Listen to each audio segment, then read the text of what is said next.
Hello and welcome to Podcast.init, the podcast about Python and the people who make it great. When you're ready to launch your next app, you'll need somewhere to deploy it, so check out Linode. With private networking, shared block storage, node balancers, and a 200 gigabit network, all controlled by a brand new API, you've got everything you need to scale. Go to podcastinit.com/Linode to get a $20 credit and launch a new server in under a minute. And visit the site at podcastinit.com to subscribe to the show, sign up for the newsletter, and read the show notes. Your host as usual is Tobias Macy, and today I'm interviewing Ask Solem about Faust, a library for building high-performance, high-throughput streaming systems in Python. So, Ask, could you start by introducing yourself? Hey, my name is Ask Solem. I work at Robinhood on the data team, and I built Faust with Benit Gul, who also works on the data team, but he's not here. And do you remember how you first got introduced to Python? Yeah, it was actually my friend who was pestering me to learn Python. I was writing Perl at the time, and he was constantly saying how much better Python is, and finally I gave in and learned it. And he was right. So can you start by talking a bit about what the Faust project is and your motivation for building it initially? Yeah, so at Robinhood, we are a financial institution. We process market orders and do risk and fraud checks and things like that. And to do that, we have many batch jobs that run in the evening, and they're becoming so many that we are having problems processing it all before the next market day opens. So we needed something to do stream processing with. And we looked at Kafka streams, but we didn't want to write Java because our developers are used to Python. So when you first started building it, sounds like you had settled on Kafka as the data source, and you just tried to build an alternate interface on top of that platform. So what were the initial project requirements that led you to choose Kafka as that data source, and the requirements from the developer perspective as far as the interface that you provided to them for being able to consume and process that data? Well, Kafka is already becoming very much an industry standard in that regards, but we also have compliance requirements. So everything that we process needs to be logged, and Kafka is perfect for that because it is a log. So we also keep the history of everything that we have put into it, as compared to something like RabbitMQ, where the data is ephemeral and just disappears. Yeah, that makes sense, because particularly with Rabbit, if you were to create those logs, you would have to have another consumer just to persist that information in an alternate storage system. So might as well get the best of having it all in one interface rather than having to put together a Rube Goldberg contraption and then have to deal with whether or not the logging consumer is actually still running or if it's dropping things. Yeah, exactly. And can you talk a bit about how you came up with the name for it? Because it's an interesting name given the literary history.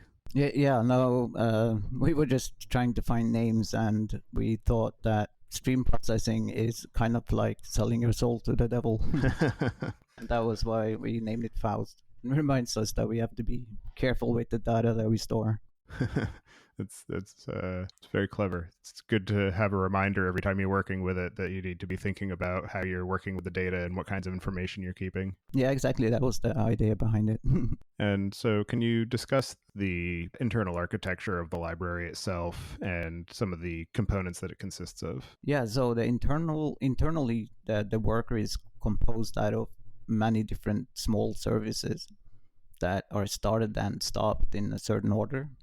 And we also have supervisors that handle failures to restart. And I don't know if you want to dig into the asynchronous aspects of it and some of the design challenges that you faced while building it up. Yeah, I mean, the architecture is based on async IO. So it's a library that you can drop into any async IO program, like your web server or network server or whatever it is that's using async IO. And it can actually run alongside it just fine. If you think about like Celery, you need to start it separately from your web server, but Faust can actually run in the web server itself, which I think is kind of cool.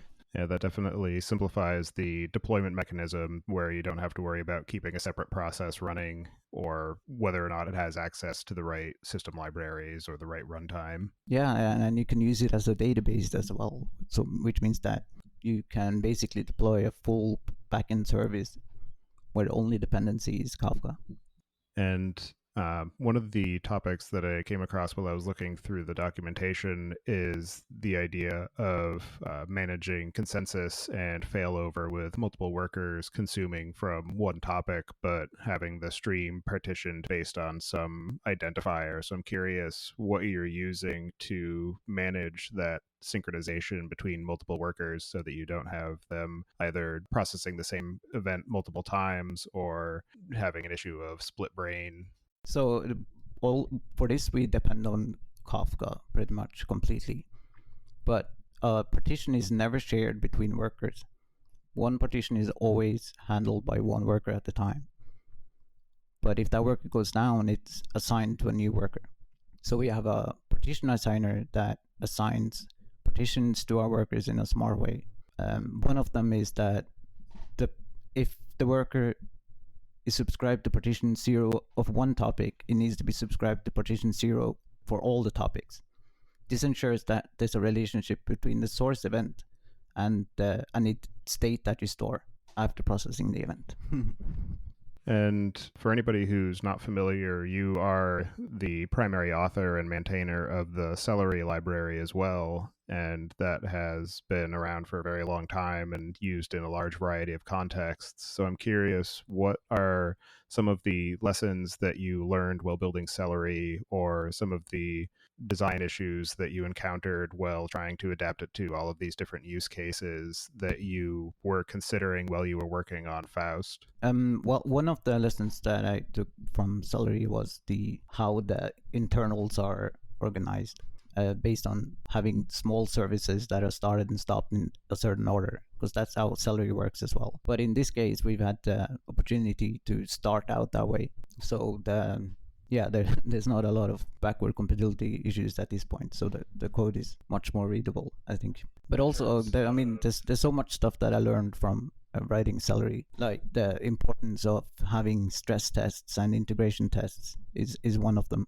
So that's why it's something that we do a lot for Faust, is writing integration tests and stress tests that make sure everything continues to work as we make changes. And in terms of the way that Celery was built, it is very adaptable in terms of the queuing mechanisms that you can integrate it with, whereas Faust is primarily focused on Kafka. So I'm wondering if that has helped to simplify some of the overall design and implementation of Faust as compared to Celery, and if you have any plans in the future to add a pluggable option for alternate queuing or streaming mechanisms. Yeah, definitely. I mean, that's just how I write software in generally, is by keeping it extensible, and you can replace Kafka in Faust very easily. It's actually easier to write something like a RabbitMQ backend for Faust than it is for Celery. Yeah, we have created an abstraction called a channel, which is basically just a queue that you put into and you get from. So to create an alternate backend, all you need to define is a new channel type. And with Faust, when you're consuming from a topic, does the process keep track of the index offset from where it was consuming so that if the process dies, it can just resume from where it left off? Yes, exactly. It keeps track of the last committed offset, but that's not in Faust. That happens in Kafka itself. And so for somebody who is starting a new project, do you think that they would be better suited building on top of Celery or working with Faust and possibly adding an adapter for a different queuing mechanism that fits their needs? I don't know yet. I think Faust is radically different from Celery in many ways, but it also enables many more use cases that are difficult to do in Celery. For example, if you want to have a task that always runs on only one worker as mutual exclusion, that is easy to do in Faust, but very tricky to do in Celery.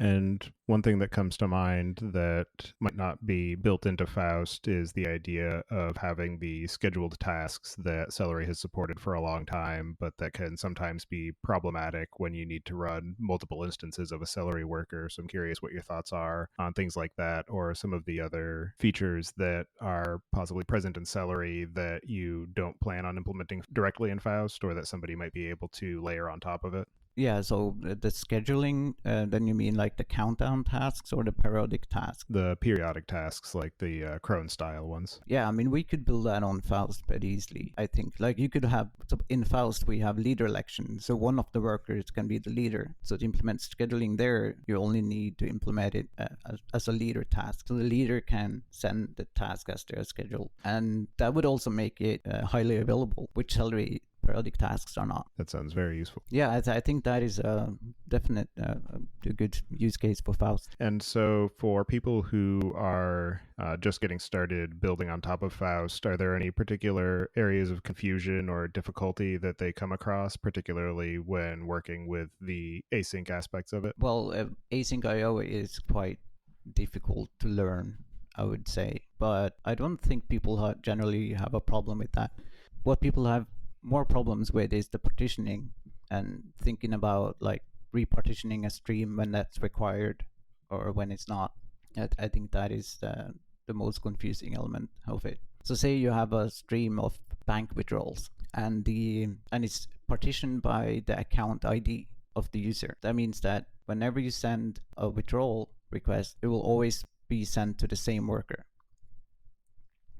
But sometimes you need to repartition the stream by something else, say the country that the user originates from. And the concept of partitioning is easy, but it's something that you have to think about and optimize for by, for example, creating a sufficient amount of partitions in Kafka. And every topic in Kafka needs to have a configured number of partitions. I think Confluent is working on something that will automatically manage this in the future. But right now, it is a challenge that you have to be aware of. And one of the other interesting aspects that you mentioned briefly is that you can embed Faust directly into a web process. And in the documentation, it mentions even being able to interface with things like Flask and Django via either gEvent or eventlet. So I'm wondering, what are some of the other sort of interesting or unexpected uses of Faust that you have either built or seen people build on top of it? So at Robinhood, we have a new chat. You can chat about cryptocurrencies, and this is completely built in Faust. The backend for this is completely built in Faust. We have a Faust service with a WebSocket server that serves 50,000 concurrent WebSockets in running just 2 Python processes. And this is running alongside Faust. So it is a full web server serving the API for the service, for the chat, and the chat messages go through Faust. We deliver them from Kafka to the WebSockets the clients are connected to. And also, you mentioned that Faust has the capacity of storing data as well using the RocksDB layer. And in terms of a high availability topology, do you have a synchronization mechanism for being able to replicate that information? Or do the standbys just process all of the tasks in the same manner as the primary to manage that consistency? Yeah, so we have tables. Tables are basically just a Python dictionary that you can update. But whenever you change something in it, we send a message to Kafka. So if the process dies, the worker dies. And so if the worker dies, it will read the changelog to get up to date, get back up to date. And we also have standby nodes. So for every table, we have 3 or more standby nodes that are ready to take over if one of the nodes fail. And so it sounds like it's using Kafka essentially as the distribution mechanism for a write-ahead log so that the other instances can consume that to rebuild the current state. Yes, exactly. And we have an in-memory cache, or not in-memory, but a RocksDB cache of that state. So accessing it is very fast. And so for somebody who is replacing the Kafka implementation with another queuing mechanism, would they potentially lose out on that capability, or would there be any sort of requirement in terms of the underlying system to have some measure of persistence for being able to manage that write-ahead log, or is that just largely up to the implementer to figure out? You mean if you replace Kafka with something else? Yes. Yeah, I don't think you could replace Kafka with something else in regards to the tables. Well, I'm sure you could, but Right. not RabbitMQ, and not anything like that. It would have to be a database. At least not without doing a bunch of Yeah. backflips. Yeah, that would be very tricky. But you can use Faust without the tables as well. It's basically a way to have key value stores that you create. And so it sounds like if somebody wanted to use the tabular aspect without RocksDB, they might be able to layer it on top of something like Redis, where it's a shared storage as opposed to per instance. Yeah, sure. I guess, but it's not really built for that.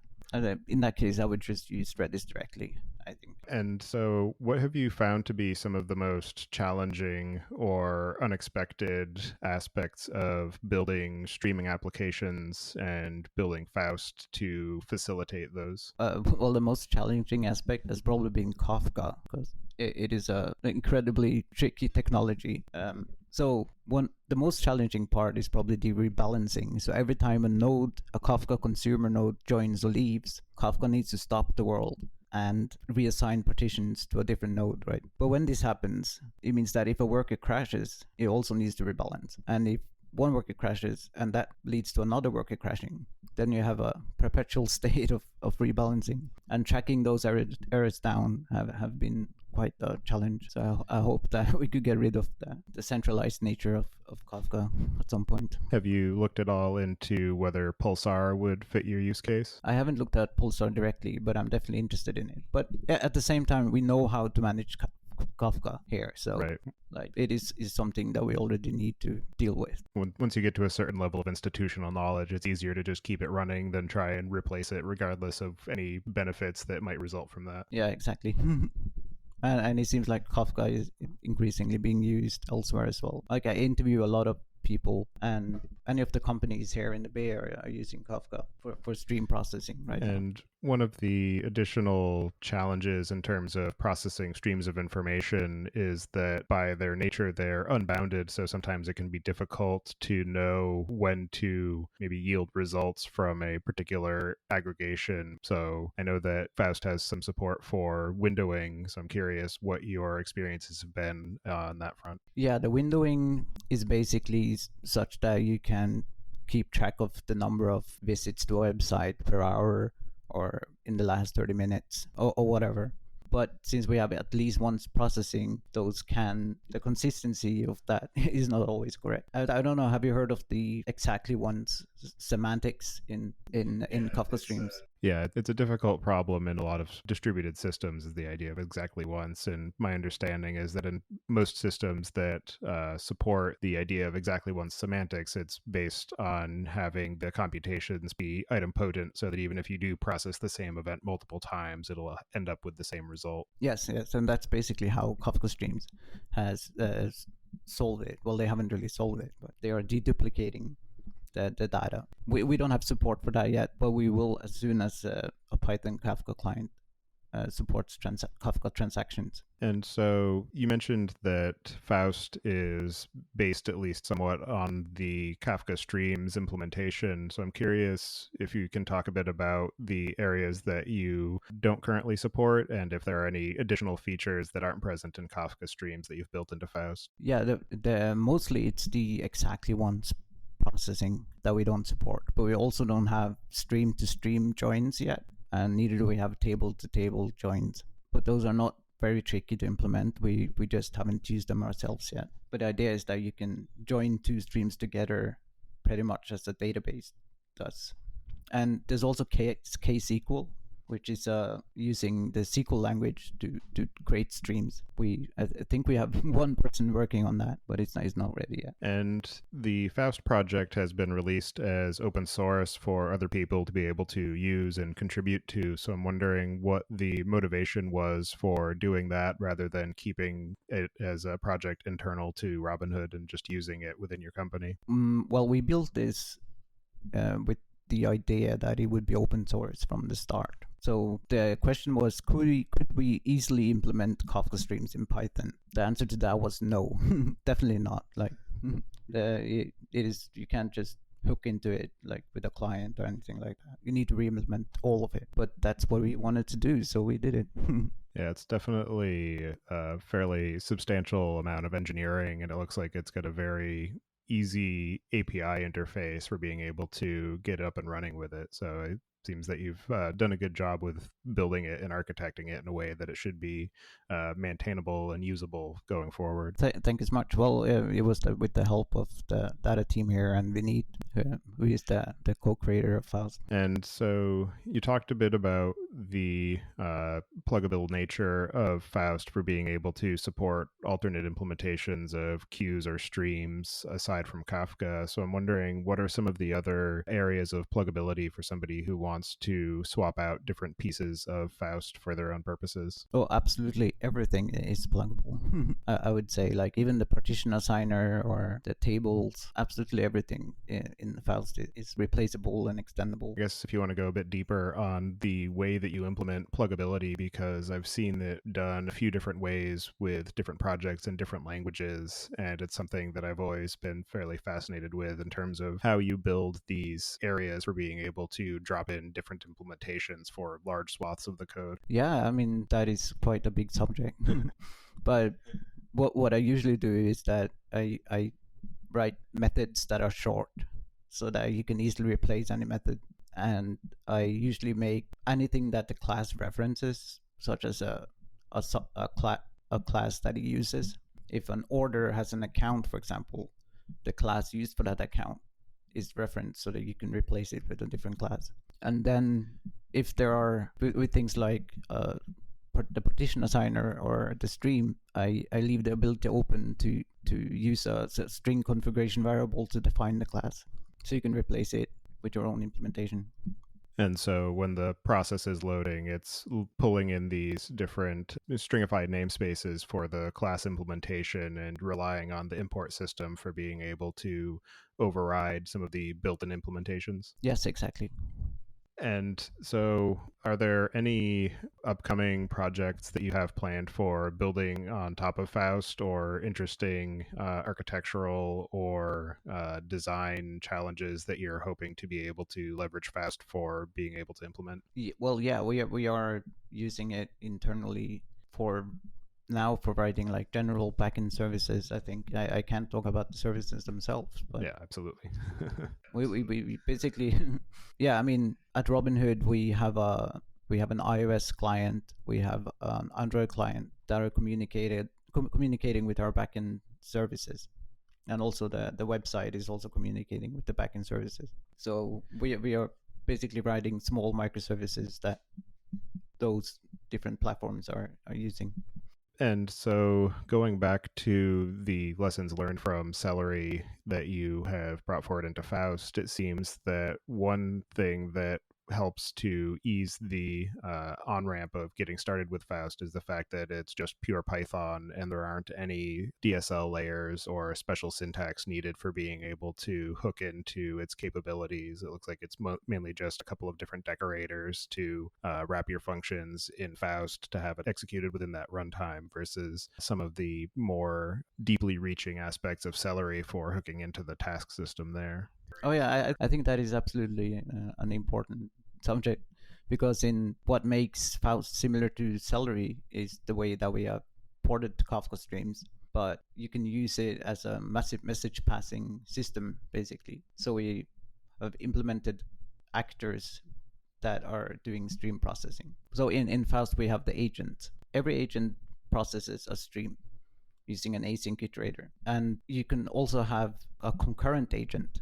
So one agent has 1,000 instances, for example. That means you're processing the stream in parallel or concurrently, not necessarily in parallel. And when you start this agent on multiple machines, it turns into a distributed system that you can send messages to. And in that way, it is closely related to the actor model of concurrency, which Celery is also similar to. But Kafka Streams does not take advantage of this at all. It's just a DSL that you use for processing data. You can't really call into Java or call other functions or stuff like that. But with Faust, you can actually perform web requests while you're processing the stream. Yeah, that definitely lends a lot of power that you can just do arbitrary operations on these events because it's just pure Python rather than being restricted to a subset of capabilities as defined by the library author. Yeah, exactly. And then you can also use PyTorch and TensorFlow and all the cool things that engineers are using. Right, and also given the tabular capabilities as well for being able to run aggregate operations and then bringing in machine learning libraries, I can see where that would lend a lot of potential power to anybody who wants to process unbounded streams of data. Yeah, no, I don't even know how it can be used yet, but people are using it in surprising ways, which I like. It's basically just a pattern that. And do you have any particular plans for new features or improvements that are coming in future releases of Faust? The thing we want the most is the exactly once processing, which is not really exactly once, but it is for the purpose of tables and windowing. So you won't get duplicate counts, for example. So then we could actually do accounting in Faust, which excites me. And are there any other aspects of Faust or stream processing or your work with Celery and how it relates to Faust that we didn't discuss yet, which you think we should cover before we close out the show? Well, yeah, maybe the testing part is maybe interesting because the way that we test Faust now is like from Celery. I know it's a huge project with lots of users, but whenever we change something, we usually break something for someone. Even though we have 100% coverage, we always break something. So the way that we've done integration tests in Faust is that we have a cloud cluster of Faust workers that are constantly processing small parts of the actual production apps that we have in production at Robinhood. So if you break something, we almost immediately notice it, which I think is great.